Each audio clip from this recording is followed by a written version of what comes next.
Hi, have a blessed Thursday po. Thursday po ngayon, di ba? Ano bang petsa ngayon? 26th of February. This is Sister Irene, nagdadala sa inyo ng balita na nagmumula sa Biblia or Christian living po ito. Tungkol sa Christian living, kung paano po tayo mamumuhay sa araw-araw. Yan. Baka mahina na naman, check ko lang po. Yan. Mas maganda din nagda-double check. Yes, hello. Ayun nga, sana pangunahan tayo ng Panginoong Hesukristo sa ating topic na ito. Manguna nawa ang Panginoon sa bawat kaluluwang makikinig nito. Nawa maespirituhan pang lahat sa pakikinig ng bawat salita ng Panginoong Hesukristo. Ang topic po natin ngayon ay tungkol sa pride kasi bihira po ang tuturo tungkol sa pride. Kasi sa pride, napakadelikado po niyan base sa aking pag-aaral. Kasi nung puro, ano lang yung mga tinuturo ko, medyo, parang medyo common na din yung iba. Na, I mean about Christian living, yung love thy neighbor, yung mga ganun-ganun lang. May root cause po pala yung mga pag-aaway, yung mga kung ano-ano. Ang root cause po ay pride. At ang pride ay hindi galing sa Panginoon. Kundi alam niyo na galing sa kaaway. Hindi galing sa Diyos. Pag hindi galing sa Diyos, meaning galing sa kadiliman. Yan. So, trace po natin kung bakit po nagkakaroon ng kaguluhan, away, pagmamalakihan. Salungat po ito sa love thy neighbor na hindi pagtupad sa ikalawang utos ng Panginoong Hesukristo. So, unahin po natin, Proverbs chapter 16 verse 18, Kawikaan chapter 16 verse 18. Po tayo. Verse 18, ang sabi po dito, ang kapalaluan ay nagpapauna sa kapahamakan at ang mapagmataas na diwa, you know what I mean, sabi dito, ay sa pagkabuwal. Sabi, sa English, sa King James Version, pride goeth before destruction. Ang pride daw ng tao, napakadelikado. Diyan nag-uumpisa yung mga iba't ibang klaseng destruction o kaguluhan sa buhay. Pride, tandaan po natin pride. Ayan po ay salungat sa turo ng Panginoon na Ten Commandments, ang pride ay galing sa kadiliman. So ito po, pride goeth before the destruction and the haughty spirit before a fall. Yan, sabi ito, nagkakaroon ng pagkabuwal kapag ang pagmamataas ay pinauuna. Maigi na magkaroon ng mapagpakumbabang loob na kasama ng dukha, mapagkumbaba, sabi daw po, kaysa bumahagi ng samsam na kasama ng palalo. So mabuti pa daw doon ka na lang kipagkaibigan sa mga dukhang mabubuti naman kaysa nakikipagkaibigan ka sa mga may kaya pero mapupunta ka sa kasamaan. Sabi po dito, Deuteronomy chapter 8 verse 2 to 3. Medyo may sipon po kasi na ito yung pawis sa pag-drive. Yun, so o isang patalastas muna yan. Deuteronomy chapter 8 verse 2 to 3.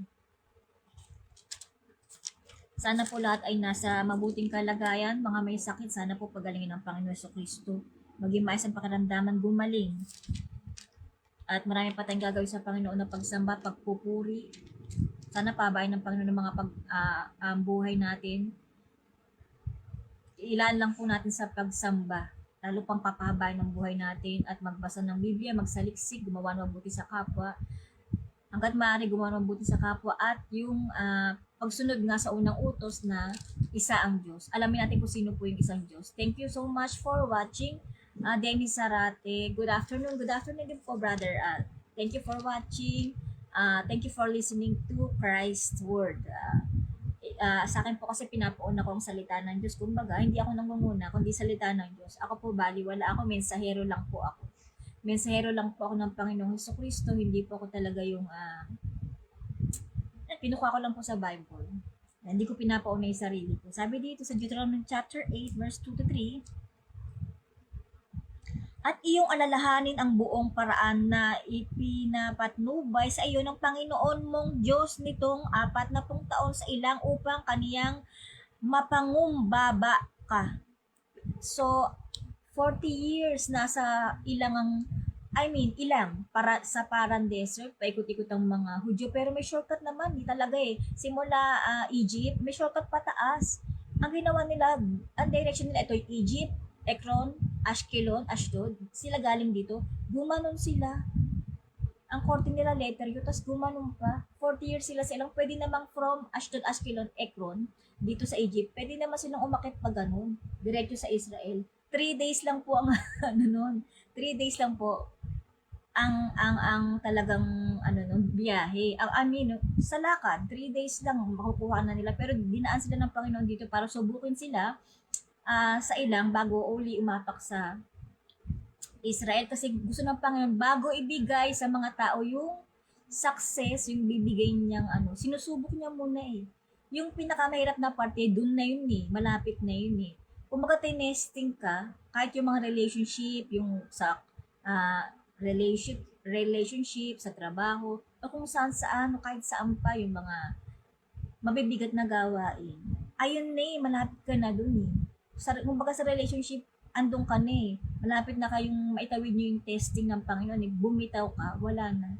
Kumbaga panibago na naman, panibagong ano na naman, experience na naman, panibagong pagsubok na naman, panibagong relationship na naman.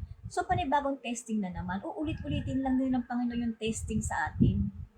Kumbaga, bagong kaibigan, tinesting ka. Pahirap ng pahirap yung bigla kang bumitaw doon sa kaibigan mong napakabait naman. Hindi ka naman dadalhin sa kapahamakan. Pag dadalhin ka sa kapahamakan, iwan mo, di ba? Ay ng tamang asal at turo galing sa Diyos. Kung mapupunta ka sa kasamaan, alam mo naman yun, may isip ka na, may isip na tayo. So, dapat i-share natin itong mga to. So, sa mga, when it comes to, sabi dito, Deuteronomy chapter 8 verse 2 to 3, ang sabi ng Panginoon diyan, tinesting ang mga Hudyo sa ilang for 40 years bago sila dalhin sa Israel, bago bigay sa kanila yung bansa, bago ibigay sa Israel yung bansa na talagang kung saan ayun nga po, mamanahin na nila yung lupain, gaganda yung buhay nila. Tinesting muna. Sa atin ganun din po, applicable sa Gentiles din. Hindi lamang po sa Jews, but even unto the Gentiles. So, ito po, ituloy natin ha. Panginoon mong Diyos nitong 40 taon sa ilang upang kanyang mapangumbaba ka, pababain, i-humble para maging humble ang mga Hudyo, at subukin ka na maalaman kung ano ang nasa iyong puso. Kaya tayo sinusubok ng Panginoon para malaman kung ano yung nasa puso natin. Yan, ayan, testing po yan ha. Lahat ng pagsubok, inaalam ng Panginoon. Sinusubok tayong lahat para alamin ng Panginoon ang laman ng puso nating lahat, sabi. Kaya din sa mga Hudyo, sabi dito, upang subukin ka na maalaman kung ano ang nasa iyong puso, kung iyong gaganapin ang kanyang mga utos o hindi, iyong pagsubok, aalamin ng Panginoon kung ano yung puso natin. Kung ay magdedesisyon ba ako ng tama, nahihirapan na ako eh. Hambawa ganun. Tama ba gagawin natin? Dito ba tayo sa tama o mali? Titignan ng Panginoon kung anong desisyon natin sa buhay. So, aral po yan. James chapter 4 verse 6, dako tayo sa Bagong Tipan. Santiago chapter 4 verse 6 sa Bagong Tipan. Madali lamang po ito. Madalian kasi pag Christian living, tatagalan lang din po tayo sa prophecy kasi naghihimay tayo. Sa Christian living naman po, dako tayo. Santiago. Yan. Yan. Ito. Sa Tagalog po ng James ay Santiago. Parang pausa ko Ito, chapter 4, verse 6. Sabi po dito, ngunit siya ay nagbibigay ng lalong biyaya ang Panginoon. Kaya't sinasabi ng kasulatan, ang Diyos ay sumasalangsang sa mga palalo. Kasama yung pride, sumasalangsang ang Panginoon. Against ang Panginoon. Ayaw niya, nagkakaroon siya ng parusa o sumpa sa mga nagpapalalo. Pride. Datapot nagbibigay ng biyaya sa mga mapagkumbaba. Pag mapagkumbaba tayo, lalo pa tayong suswerten, lalo pang papalarin. Pero once na tayo ay may pride, sasagasaan ng Panginoon yan kahit na sinuswerte na tayo. Bakit sinuswerte na tayo? Tungtuwa na ako, sinuswerte na ako. Once na sinubukan sa pride mo, nakagawa ka ng distraction, haharangan ng Panginoon ang panalangin nating lahat kapag gumagawa tayo ng paglililo, masyadong mataas yung pride natin. Hindi na tayo nagpapatawad. talagang mataas na tayo, matigas na tayo. Matigas ang puso ko, sasabihin ko sa sarili ko, sabihin ko ganun. Hindi, matigas ang puso ko, kailangan ganito, ganyan. Masyado tayong maraming standard. Pride po yung standard na yan, which is hindi maganda. Nakakasagasa ng mga relasyon, pamilya, pag-aasawa, mag-boyfriend, pagkakaibigan, lahat ang dami pong nasasagasaan ng pride. So napakadelikado po ng pride para sa atin. Sabi dito, pasakop nga kayo sa Diyos, datapat magsisilangsang kayo sa diablo at tatakas siya sa inyo. Pag wala tayong pride, inalis natin yung pride natin, tatakas ang demonyo sa atin. Aalis siya. Diba? Nakakatakot kasi kung meron tayong pride. Alisin na. Amen. Amen. Amen. Dennis Sarate, brother. Yan. Shout out kay Dennis Sarate. You can add him up. Add nyo po siya. Parang masyadong dark ang mata ko. Napadark kayo.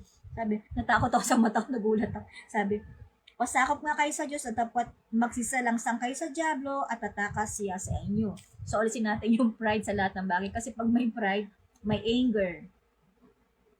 Hindi hupa ang galit mo pag may pride ka. Magiging arrogante ka din. Hi, Kuya Joel, Almariego, thank you for watching. Ayan, mga kababata ko sa CYF nung sa church siya. Atin kayo sa, pag malapit po kayo sa balik-balik, marami silang branches. Marami silang lokal. Atin po kayo sa Church of Christ. Maganda rin mag-atin dyan. Masaya ang kabataan namin eh. Yan yung mga kabataan ko, mga kuya-kuya ko yan doon. Mga talaga mga kababata ko, kasama ko sa CYF, Christian Youth Fellowship. Marami kami pinagsamahan yan. Yan, pamilya nila Kuya Almariego, sila Siegfried, nakasama ko na rin, Bersonda, yung mga sila Maylin, sila Ate Beth, ang dami namin dun eh, ang dami namin. Masaya kami noon sa CYF. Taon din ako dun, masigasig kami. Masaya kami yung samahan namin. Sabi dito, tapos na tayong James chapter 4 verse 6, Proverbs chapter 18 verse 12. Balik po tayo sa kawikaan sa lumang tipan ulit. Proverbs chapter 18 verse 12. Kailangan mabilis ang ating pagbubukas ng Biblia. Sabi po dito, 18 verse 12, before destruction, the heart of man is haughty, and before honor is humility. Bago ang pagkapahamak ay pagmamalaki ng puso ng tao. So, yung pagmamalaki po ng puso natin bilang tao, yung pride, may kapahamakan dyan. Kasi, kung ano na pumapasok sa isip natin pag may pride tayo eh.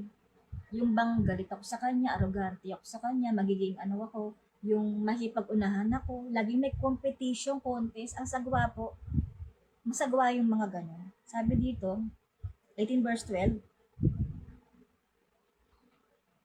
yan. So 18:9 naman. Chapter 18 verse 9. So, lumagpas tayo. Ayun. Ang mga salita ng mga mapaghatid dumapit ay parang mga masarap na subo at nagsisibababa sa pinakaloob na tiyan. 18:9. Siya mang walang bahala sa kanyang gawain ay kapatid siya ng maninira. So, ang dami pagkasira, naninira ang kapwa. May pride yun. Kasi may pride. Ay, nalamangan niya ako. Ay, nagalingan niya ako. Pride po yun. So, mangyayari, ay, chichismis po siya. Mga ganon. Pride po yun. Napakadelikado. So, Proverbs 3:34. So, talagang natuklasan ko na, pag may pride pala, ang galingan ng Panginoon, ikakabasa mo, natutuklasan mo, yung iba't ibang kung ano-ano. Napakaiwaga ng Biblia, napakaganda. Sabi ito, tunay na kanyang dinuduwahagi ang mga mangduduwahagi, scorners, ngunit binibigyan niya ng biyaya ang mababa. Nagduduwahagi, ang lalim. Masyadong malalim na. Surely he scorneth the scorners, but he give grace unto the lowly.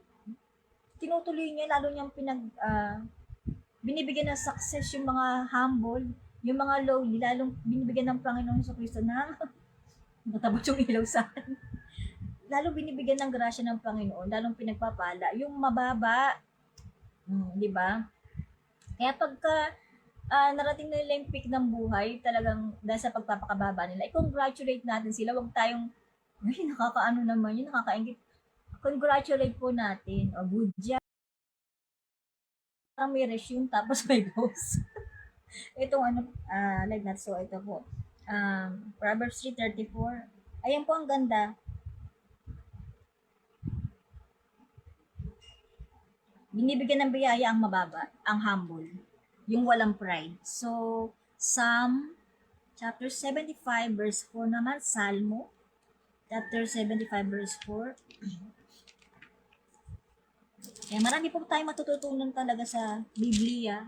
May science, may love story, wala lang fiction na, may mathematics, halo, hindi kailangan ng natural one it's me. Talagang ang Biblia, marami kang pinapatalino ka ng Diyos dito. Kahit ako nga dati wala akong masyadong alam halos sa Biblia. I mean, nung bata-bata pa ako, talagang kakabasa mo din, nakapakinig na, kakabasa mo. Lumalago ka. Sabi dito, aking sinasabi sa hambog, huwag kang gumawang may kahambugan. Sabi ng Panginoon, at sa masama, huwag kang magtaas ng sungay. Huwag mong itaas ang iyong sungay ng mataas. Huwag ka magsalitang may matigas na ulo. Sapagkat hindi man mula sa silanganan o mula man sa kalunuran o mula man sa timugan ang pagkataas, kundi ang Diyos ay siyang hukom. Kanyang ibinababa ang isa at itinataas ang isa. Hukom ang Panginoon. Dito pala hinahatulan na tayo. Kaya nga di ba may meron iba't iba nangyayari sa atin dito sa buhay na to. Iba't ibang parusa kasi hinuhukuman na tayo dito.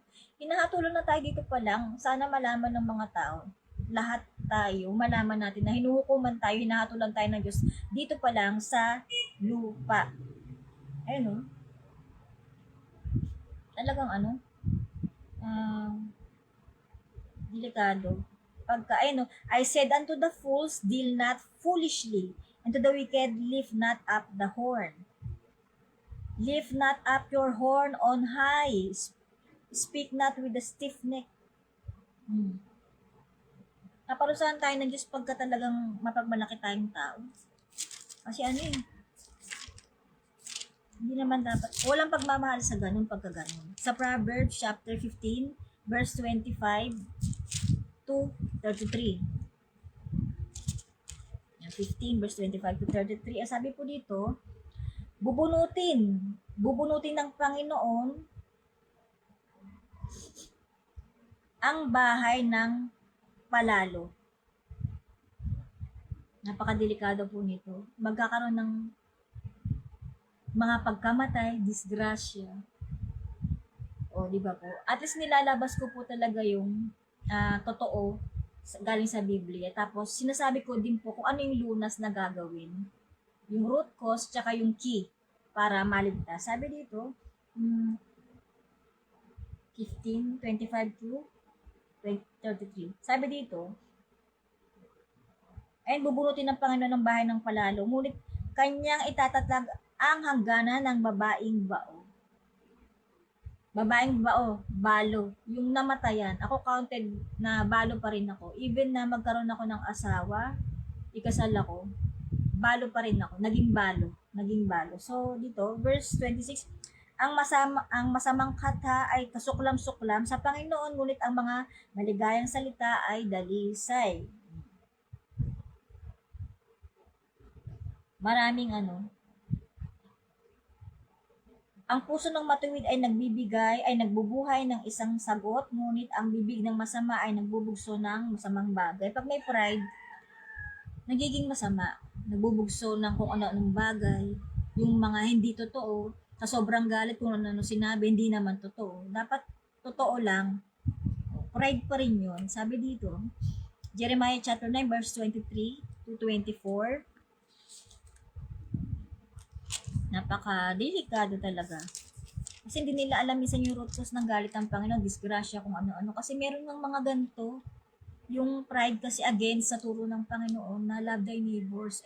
Love covers multitudes of sin. Nagtatakip ng, makasalanan tayo, pero sa kapwa, tayo, yung mapagmahal, mapagpatawad, mga ganun.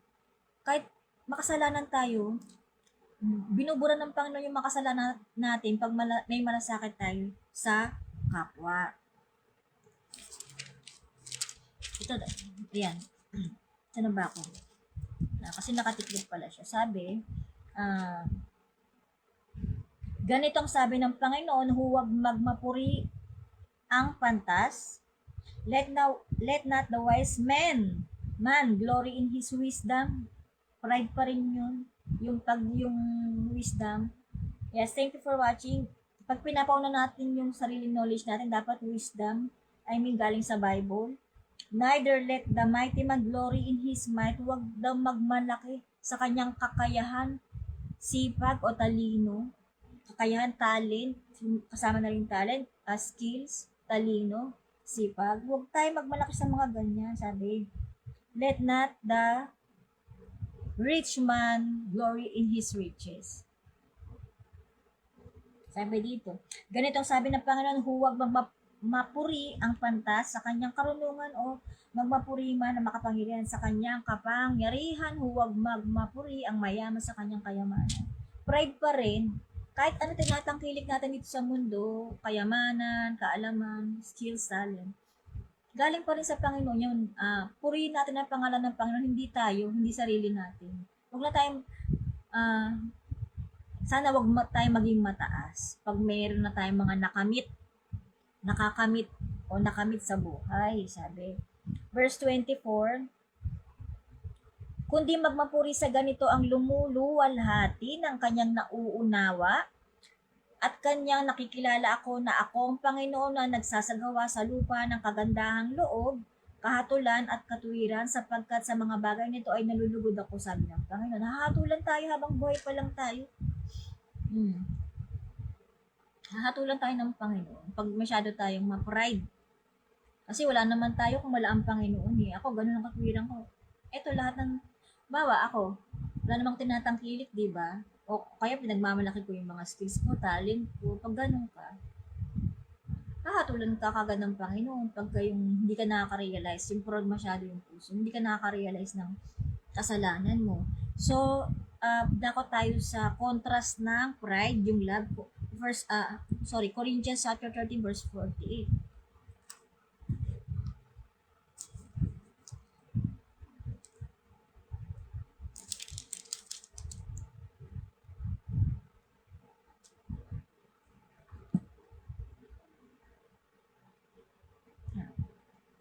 Sabi dito, ang pag-ibig ay mapagpahinuhod. Contrast po ng pride.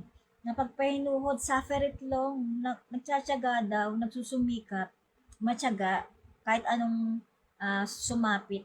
Sabi dito. At magandang loob ng merong pag-ibig sa kapwa. Sabi, ang pag-ibig ay hindi nananaghili, hindi naiinggit, envious. Ang pag-ibig ay hindi nagmamapuri, not vaunted, not hindi proud, hindi masyadong ma-pride, walang word na masyado, hindi ma-pride. Pag may pag-ibig ka ng Diyos, hindi ka ma-pride sa kapwa. Sabi dito, hindi mapagpalalo, hindi nag-uugaling mahalay, that not have itself unseemly, seeketh not her own, hindi hinahanap ang kanyang sarili, hindi selfish ang pag-ibig. Pag selfish ka, madamot ka. Gusto mo ikaw lang madamot ka na sa material na bagay, gusto mo pa ikaw rin yung intindihin, selfishness din yun, hindi yung love. Sabi dito, hindi nayayamot. Kung mayamot man tayo o magal, saglit lang, huwag natin pagtagalin, maglubugan ng araw kasi dun sumasapit ang galit ng Panginoon, yung wrath. Ayan, baka sa connection to, kasi parang, sabi click resume, sabi dito, hindi nag-uugaling mahalay, hindi hinahanap ang kanyang sarili, hindi nayayamot, hindi inaalumana ang masama, sabi. Is not easily provoked, thinketh no evil, rejoice not in iniquity, but rejoice in the truth. Hindi nagagalak sa kalikuan ang pag-ibig, kundi nakikigalak sa katotohanan. So, pag may pag-ibig ka, magagalit ka kung masama, sasaway ka. Sabihin nilang masama ang galing mo, sumaway ka. May sagutin ka sa Panginoon kasi may alam ka, sumaway tayo. Kung ay makinig, tinuturing na masama yung pagsabay natin, bayaan natin sila kasi ang galit ng Panginoon Diyos ay mahirap na. Pag bigla sumapit, merong disgrasya, kapahamakan. Alam natin yan kasi nagbabasa tayo ng Bible. Sabi dito, hindi nagagalak sa kalikuan, hindi nakikigalak sa katotohanan. So ang nasa katotohanan galit sa kalikuan. Sabi dito, sumasaway yan. Lahat ay binabata, lahat daw tinitiis, lahat ay pinaniniwalaan, lahat ay inaasahan, lahat ay tinitiis pag merong love. Ngayon, kung wala ka sa Panginoon, wala kang love kasi ibig sabihin, nasa kadiliman ka. Delikado yan. Sabi dito, sapagkat nangakilala tayo ng bahagya at nangahula tayo ng bahagya, prophecy na ito, papunta na sa prophecy.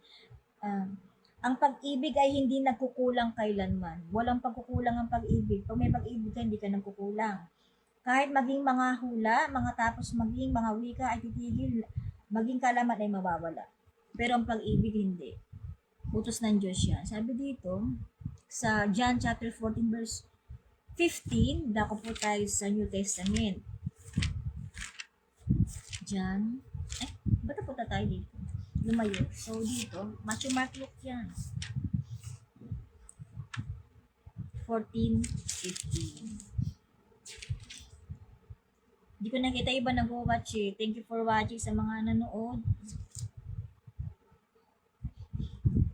Yan, ito. Sabi dito, contrast po ito ng pride. Sabi dito, kung ako'y inyong iniibig, ay tutuparin ninyo ang aking mga utos, sabi ng Panginoon.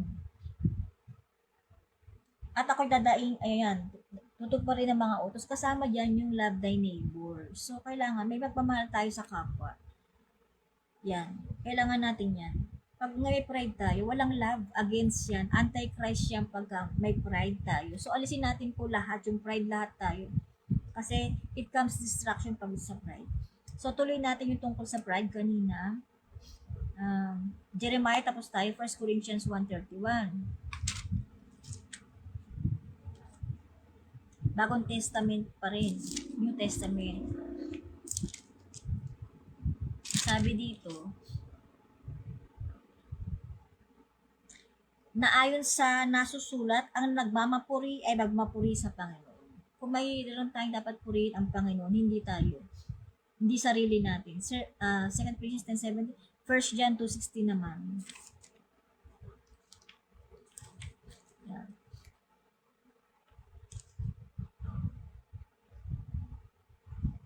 Ang dami matututunan po sa Biblia. Napakarami po.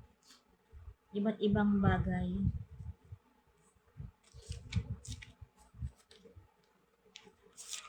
Chapter 2, verse 16. 1 John chapter 2, verse 16. Sabi dito, sapagkat ang lahat na nangasa sanglibutan, ang masasamang pita ng laman at ang masamang pita ng mga mata at ang kapalaluan sa buhay. Pag sinabi kapalaluan, kasama po yung pride, ay hindi mula sa ama kundi sa sanglibutan. Galing sa demonyo o diablo ang pride.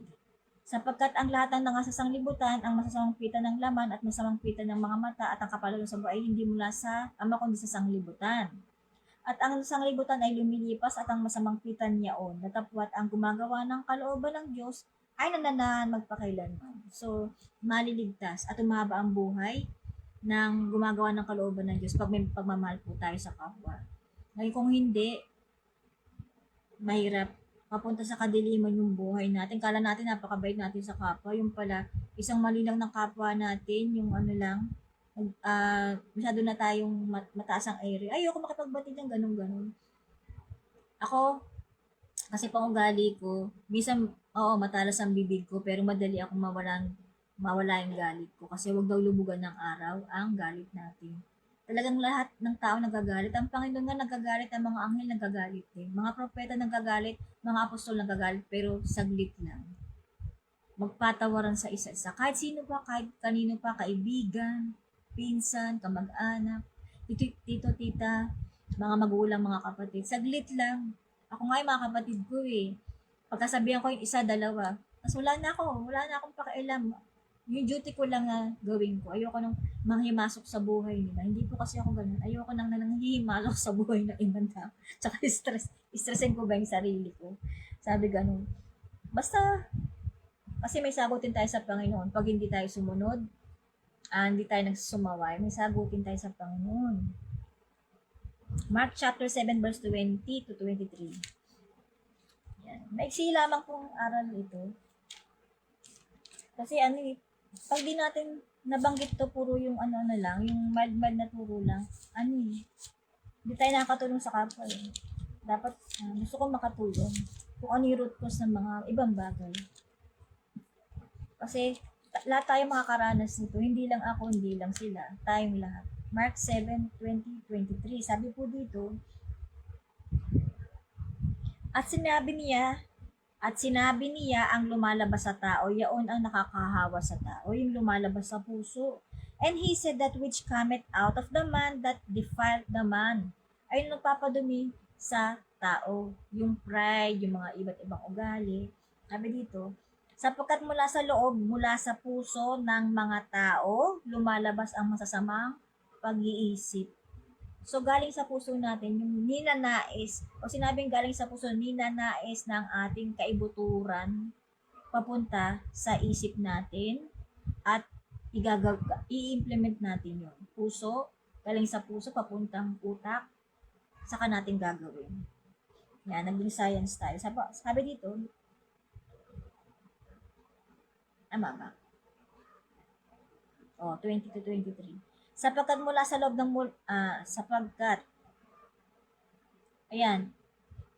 sapagkat mula sa loob, mula sa puso ng mga tao, lumalabas ang masamang pag-isip, ang mga pakikiapid, ayan, ang mga pagnanakaw, ang mga pagpatay sa kapwa-tao, ang mga pangangalunya, ang mga kasakiman galing sa puso, ang mga kasamaan, ang pagdaraya, ang kalibugan, ang matang masama ang tingin sa kapwa, masama ang iniisip,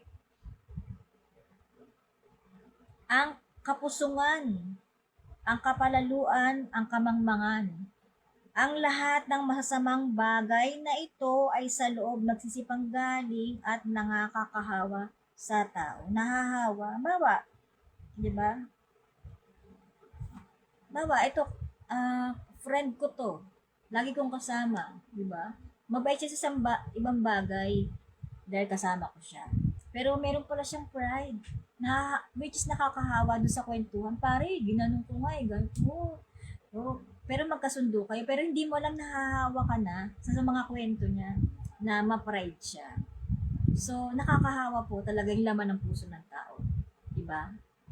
So, ang nakaka-discern lang yan, yung mga malalim na sa Panginoon. Yung mga malalim na yung ugat talaga, yung talagang malalim na yung hukay sa aral ng Panginoon, bata pa lang, nasa simbahan na, bata pa lang, nagsasaliksik na hindi naman tayo lahat perfecto, pero pinipilit natin gumawa ng tama. So,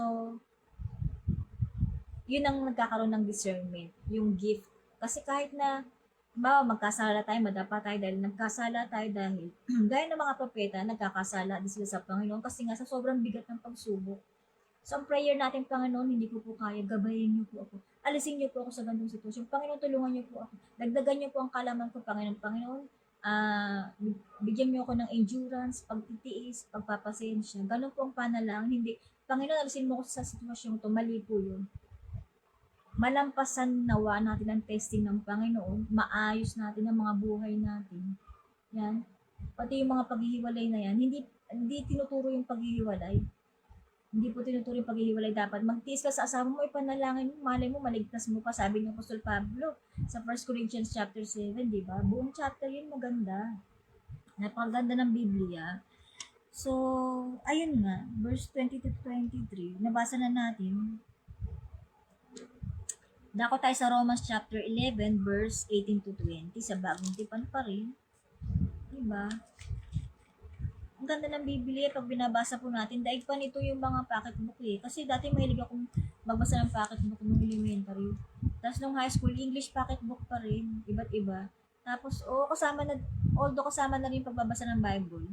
Pero mas sineryoso ko yung pagbabasa ng Bible nung tumanda na ako pagsapit ng, kumbaga, kasi papiyesa-piyesa lang nun. Pagtanda ko, pagbanda ng bandang 2000, parang hinahanap ko na yung talagang Gusto ko magkaroon ng lalim, nagbasa ako nung, kasi kailangan natin tulungan ng sarili natin, huwag natin iasa sa mga pastor, that's what I mean.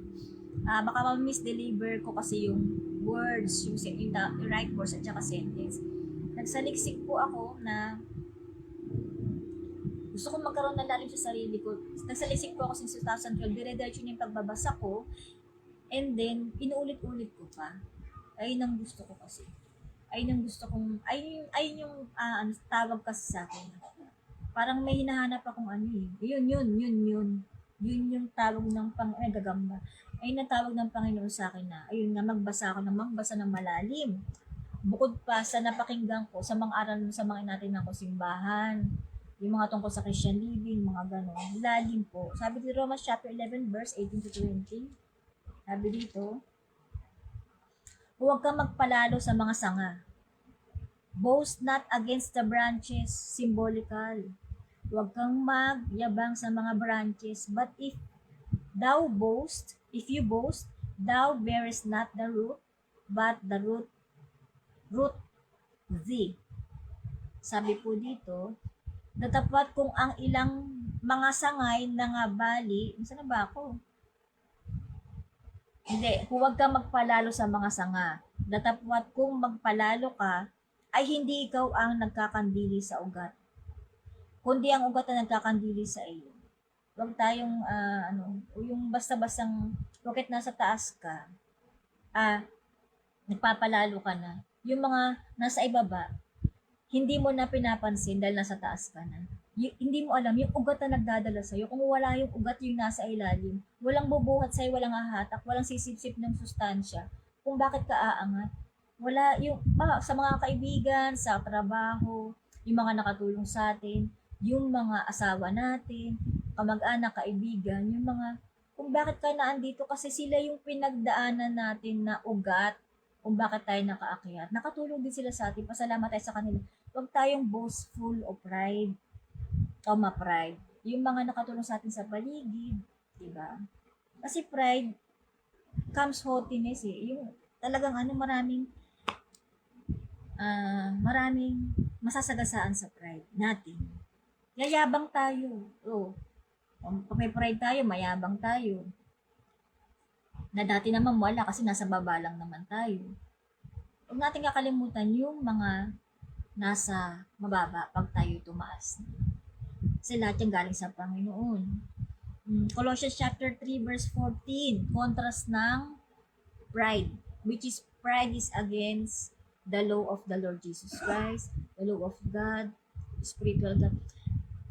So, ang pride contrast talaga sa love thy neighbor, which is the second commandment. Walang internet. Nag-resume, ba't ganyan? Abe, yan. Colossians chapter 3 verse 14. Nabibiro na tuloy ako. Colossus.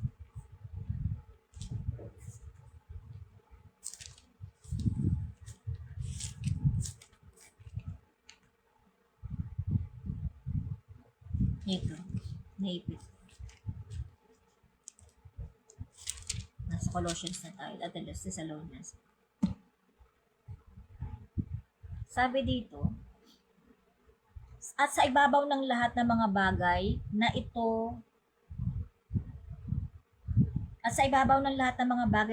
ay mga bis kayo ng pag-ibig na siyang tali ng kasakdalan. At maghari sa inyong puso ang kapayapaan ni Kristo. Pag may pag-ibig, may kapayapaan tayo.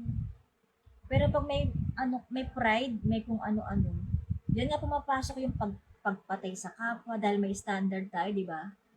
Ay, magkakaroon ka ng galit, magkakaroon ka ng wrath, magkakaroon ka ng distraction, magkakaroon ng mga distraction, magkakaroon ng friction, magkakaroon ng gossip, pagchismis, magkakaroon ng mga paninira, kasi may pride tayo. Sagasaan yung pride natin. Magkakaroon tayo ng anger. Yan. Ito taliwa, sabi dito, at sa ibabaw ng lahat ng mga bagay na ito ay magbis kayo ng pag-ibig na siyang tali ng kasakdalan at maghari sa inyong puso ang kapayapaan ni Kristo. May peace tayo pag meron tayong pagmamahal sa kapwa. Nadiyay, tinawag din naman kayo sa isang katawan at kayo'y mga pasalamat. Yung isang katawan tayong lahat tayong mga tao. Pag wala tayong harmony, magulo, magkakaroon ng distraction, kaya magkaroon tayo ng peace sa paligid natin. Itaray natin kahit na nag-away. Make sure na magkaroon ng peace. Manahanaw ang sagana sa inyong salita ni Kristo ayon sa buong karunungan. Kayo'y mga turuan na mga paala lahanan sa isa't isa sa pamamagitan ng mga salmo, yung salmo at mga himno at mga awit na ukol sa Espiritu. Paalala tayo ng mga Bible verse, yung mga nasa salmo din, yung mga pag-awit tungkol sa Panginoon, Christian song, ganyan. Na magsiawit kayong may biyaya sa inyong puso sa Diyos.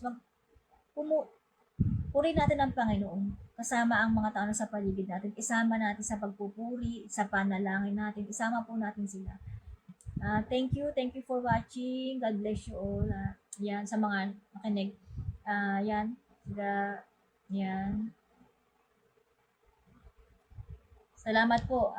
Yes. Sister Chingjap, thank you for watching. Dennis Sarate, Joel Armalego, Francisco Coriano. Salamat po sa inyo, sa mga nakinig. Dennis Sarate. Yan. Tsaka sa iba, yung iba hindi ko nakita kasi minsan yung SCFB kasi ang gulo. Hindi pinapakita yung mga So, yan nga talaga. Nagkakaroon ng mga friction sa mundo, away dahil boastful tayo. Yung puso natin merong mataas ang pride natin. Kaya nagkakaroon tayo ng pag-aaway sa paligid. Lahat po tayo. So, Colossians po to. 1 Corinthians 13:13, anong sabi? Colossians. Follow nyo po si Sister Chingjap. Yan. Nabay dyan, pilya yan. Mapagbiro. Yan. 13:13. Sabi dito, datapwat kayo'y nananatili, datapwat ngayon ay nananatili ang tatlong ito, ang pananampalataya, faith, ang pag-asa, which is love, at ang pag-ibig. Pag-asa, hope. Ulitin natin, datapwat ngayon nananatili ang tatlong ito, ang pananampalataya, faith, ang pag-asa, love, at ang pag-ibig. Yan, love. Faith, hope, and love. Ngunit ang pinakadakila sa mga ito ay pag-ibig. Kasi nagtatakip nga ng karamihang kasalanan.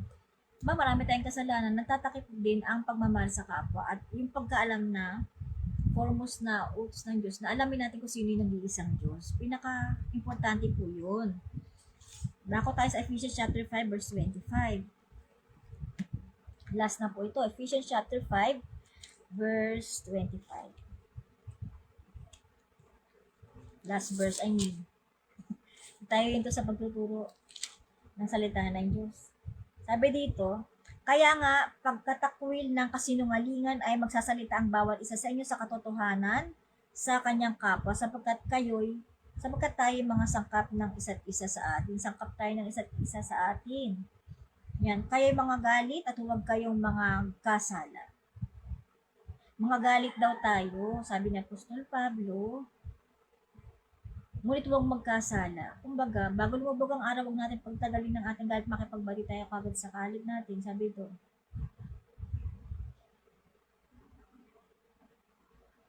Yan. Huwag lumubog ang araw sa inyong galit. Huwag natin pagtagalin. Ephesians chapter 4, verse 26. Nibigyan daan man ang diablo, verse 27. Kasi, pag pinagtagal natin yung galit natin sa isa't isa, tayong lahat, sa kaway natin, diyan napapasok ang diablo. Sumasanla na yung kaluluwa natin pag di tayo marunong magpatawad sa kapwa. Automatic yan. Nakasanla na tayo kay Satan. Hindi alam nung iba yan, hindi alam nung iba yan, baka deliver ko yung words. Sabi dito, nasasanlangan kaluluwa natin matik pagka yung meron tayong iba't ibang ugali, hindi natin alam na nagpa-file up pala, naiipon. Sabi ito, wag na natin yan yung mga nagnanakaw, sabi. sapagkat tayo mga sangkap ng isa't isa, kailangan magkasundo tayong lahat dahil sangkap tayo ng isa't isa. Ayan o. Mag-ingat nga kayong lubos kung paano nga kayo lumalakad, huwag gaya ng mga mangmang, kundi gaya ng marurunong. Na inyong samantali ng panahon sapagkat ang mga araw ay masasama. Nasa huling panahon tayo, sasama sasama ang mundo. Sabi dito, kaya huwag kayong maging mga mangmang, kundi unawain ninyo kung ano ang kalooban ng Panginoon at huwag kayong magsipaglasin ng alak na kinaroon ng kaguluhan, kundi kayo ay mga paspos ng Espiritu. So, ang dami talagang utos ng Panginoon, kasama yan. So, ayun nga. Sabi, wag natin pighatiin ang Espiritu Santo ng Diyos na sa Kanya kayo ay tinatakan hanggang sa karawan ng pagkatubos. Kasi pag gumagawa tayo ng iba't ibang kasalanan, napipighati ang Diyos. Espiritu ng Diyos. Nagigrieve ang Holy Spirit ng the Lord Jesus Christ. Sabi dito, ang lahat ng kapaitan, bitterness at kagalitan, galit at pagkakaalit at kadaldalan at panglilibak ay mga alis nawa sa inyo. Pati ng lahat ng masasamang akala, maalis nawa sa inyo. Kasi iba't iba tayo ng kasalanan talaga, maalis sa atin lahat. Masamang akala sa kapwa, ito ganyan. Pero meron ka naman talagang, ito, kung tama yung hinala mo, pwede yun. Pero yung talagang sobra na, yung talagang hinala mo na, ito masamang masama to, tas hindi pala. O kaya, masama hinala mo, mag-sorry ka sa kapwa mo, di ba? Sorry, ganun na. Humingi ka ng sincere apology. Kung ayaw tanggapin, wag, hayaan mo. Kasi hindi ikaw ang mabubuli sa impyerno kundi siya. Kasi ayaw niya magpatat, ayaw niya humingi ng ayaw niyang itanggapin yung sorry mo sa kapwa. Wala na tayong magagawa kasi pagka ganun, automatic yung kaluluwa nila pumupunta na kay Satan sa kadiliman, sumasanla na, nagiging sanla yung kanilang kaluluwa kay Satan pagka ganun yung mga attitude o character nila. Dapat tumatanggap tayo ng sorry, yung mga apology. Yan, kung hindi, masyado tayong ma-pride, lalo kung di naman ka naman nakapatay, hindi ka nangalunya, wala kang ginawang masamang walang pakikiapid, walang chismis, walang paninira, totoo lang yung mga sinasabi mo, humingi ka ng sorry, sincere apology. Hayaan natin kung ang kapwa natin ay hindi tumatanggap ng mga sorry sa paligid natin. Sorry natin. Hayaan natin sila. Hindi tayo natatali sa mga ganun, kundi sa kapayapaan tayo tinawag ng Panginoon, makipagkasundo tayo sa lahat ng tao sa ating paligid. Kahit nagawa natin, nagalit tayo, makipagkasundo tayo. So ito na lamang, in Jesus' name nawa, naunawaan ng lahat ang pinatid kong Christian Living for today about pride and boastfulness. Kasama yan. When it comes to pride kasi may wrath, may galit. Pag ang pride, merong arrogancy, may galit, may chismis, may paninira, merong hindi pagpapatawad. So, delikado po yung pride. Ayan ang maraming nilalaman ng pride. Diyan tayo nagkakasala. Diyan tayo sumasablay sa 10 Commandments or diyan tayo sumasablay sa love thy neighbor na utos ng Panginoon. Ang pride galing sa Diablo, hindi galing sa Panginoon sa Kristo. Dahil ang gusto ng Panginoon magkaroon tayo ng harmony, peacefulness, alisin yung pride, magmahalan tayo lahat.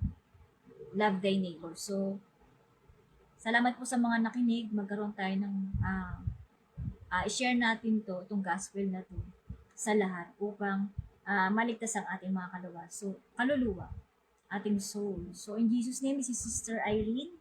Thank you for watching and listening to Christ's Word. God bless you all. Thank you.